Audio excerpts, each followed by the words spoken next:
Bonjour Delphine. Bonjour. 14e édition du Week-end Noir de Neuilly-Plaisance. Qu'est-ce qu'on va trouver au programme cette année? Plein de monde comme d'habitude, donc des auteurs, je ne vais citer personne, ça m'évitera d'oublier des gens. Combien au total d'ailleurs d'auteurs à peu près? Une trentaine, en général c'est entre 30 et 40, donc là on doit être autour de 35.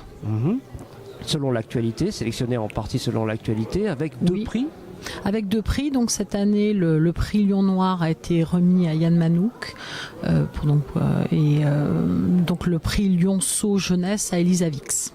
Voilà, donc c'est un prix remis par les enfants des écoles de la ville et donc organisé en partenariat avec l'éducation nationale. Alors il n'y a pas que ça pendant le salon, il y a aussi des conférences. Oui, il y a une conférence cette année. Une conférence, voilà. Viviane Janoin-Benanti qui parlait ce matin de la bande à Bono.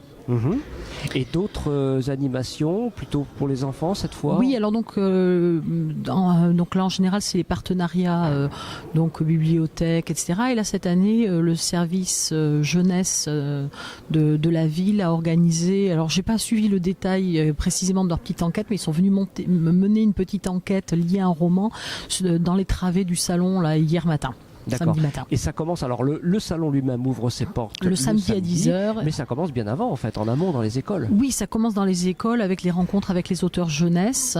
Ils rencontrent donc par exemple pour le prix Lionceau, ils rencontrent chacun des auteurs en lice. Ils lisent chacun des romans en lice aussi. Assez souvent ils ont des ateliers d'écriture, des choses comme ça. Donc en fonction des demandes, des souhaits des enseignants qui acceptent de participer à ces activités, voilà. Donc, et à la fin, donc il y a une sélection d'enfants qui vient remettre le prix sur scène et c'est toujours un grand moment parce qu'ils font durer le suspense la présentation. Donc il y a la brochette d'enfants qui annonce. Et c'est très bien fait. C'est mignon comme tout. Je trouve ça extrêmement touchant de voir que vraiment ils ont accroché au roman, etc. Et puis ils prennent ça très très sérieux. De voir cette petite brochette très sérieuse d'enfants, je trouve ça toujours extrêmement émouvant. Ils sont investis.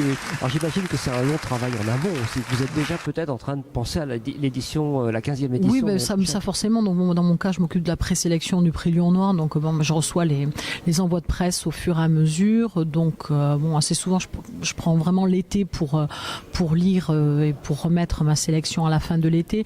Mais c'est vrai que il y a des romans que je lis en cours d'année au fur et à mesure que je les reçois. Ça dépend. Dans mon cas, comme pour la plupart des gens, on fait du bénévolat.